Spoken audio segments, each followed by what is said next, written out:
Hey everyone, my name is Reynolds, and in this tutorial I'm going to show you 5 different ways that you can reposition your single softbox to create really dramatic and interesting results for your clients every single time.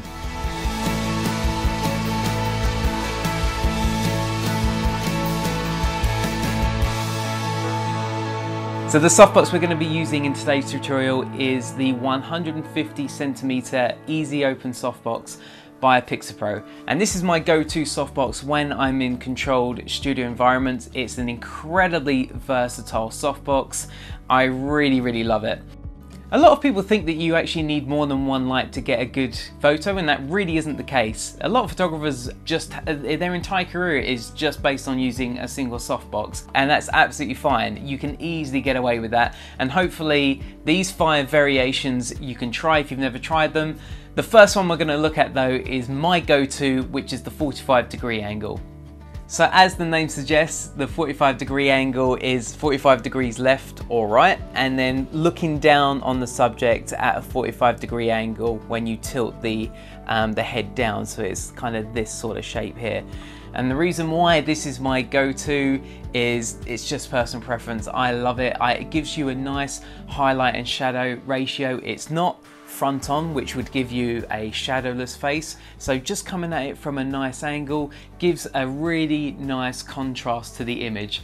And it's also called Rembrandt lighting, which was made famous obviously by Rembrandt because it gives you this kind of triangle shape on the side of the face which isn't lit, because the light is just carrying over and creating that kind of triangle shape, as I say, on the unlit side of the face.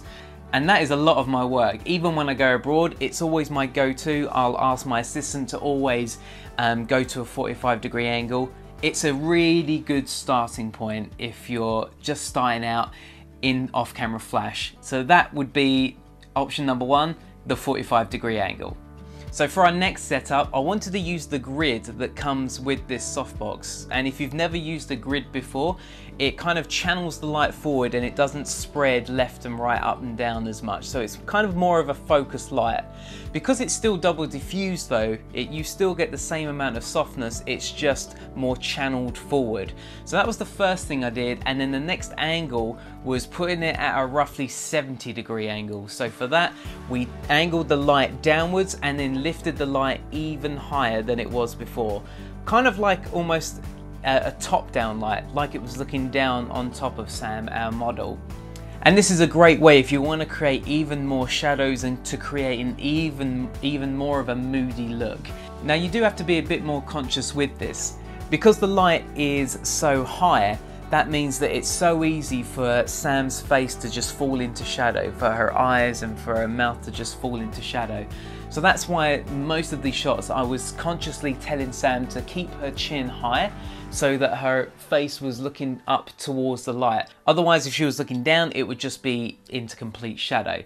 So when you are working with more contrasted light, like a grid, or when it's up at a really obscure angle, you've really got to be a bit more critical where your subject is looking. So for this, just ask your model to keep her chin nice and high and you get a nice exposure. Another kind of tip off of this one is if you want the background even darker, then simply move the model and the light further away from the background. That way the light won't hit the background and expose it. So if you want that background darker, just move your model and the light away from the background, as you can see in this example. So that would be option number 2, the 70-degree angle. So for our third setup, we took the grid off and then we moved the softbox around to the side of Sam. And as the name suggests, this is side lighting. Now because the light is lighting Sam from the side, if I'd have just had Sam literally looking directly at the camera, half of the face would have been lit and half would have been in shadow. If that's the look you want to go for, then that's absolutely fine. But for this, I again, like the last one where I had Sam looking up towards the light, this time I had Sam kind of turned towards the light so that it would light most of her body rather than just half of her body, if that makes sense. So for this one, it looks kind of cool. It creates a different type of shadow on the face. This is why moving your light just really can create all sorts of different types of shadows and different looks. So it really is all about experimenting, and it really does make a difference when you just have them look here versus here.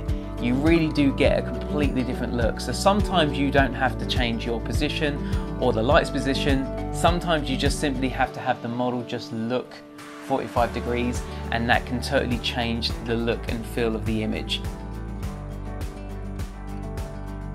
So for our fourth setup, we use a technique called clamshell lighting, and it's called that because using a reflector, you are literally clamming the person inside of that little space.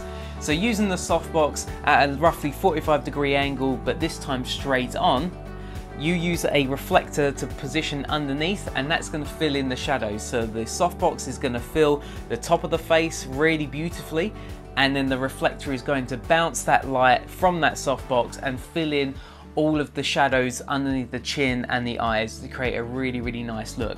You can even use it if you're doing a tutorial video and you're using it here. So that's what it looks like without, but when you clamshell, even works if you're doing video. Bet you didn't know that. Maybe you did. Anyway, this would be one of my go-tos if I'm doing headshots. It creates a really beautiful light, you can get really nice and tight in, and you'll be able to see really cool catch lights in the eyes. So that would be my fourth option, clamshell lighting. So for our fifth and final setup, we moved the softbox behind Sam to create a kind of a silhouette effect. So no light is actually hitting the front of Sam, everything is coming directly from behind. So for the posing, we had Sam kind of turn to the side so that we can see the shape of her face, because if she was facing forward, we wouldn't see any shape to the face because it would just be a black hole, if that makes sense. So get your model to turn to the side so that they can maybe play with their hair or create some movements with the arms, as you can see in these examples here, so you can create a really cool silhouette type effect. So that would be option number 5, which is backlighting. Well, that's about it. Thanks ever so much for watching this video, guys. If you liked it, then please make sure you hit that like or share button, or subscribe if you're watching this on YouTube. And as always, I will see you again next time. Cheers, guys. Bye-bye.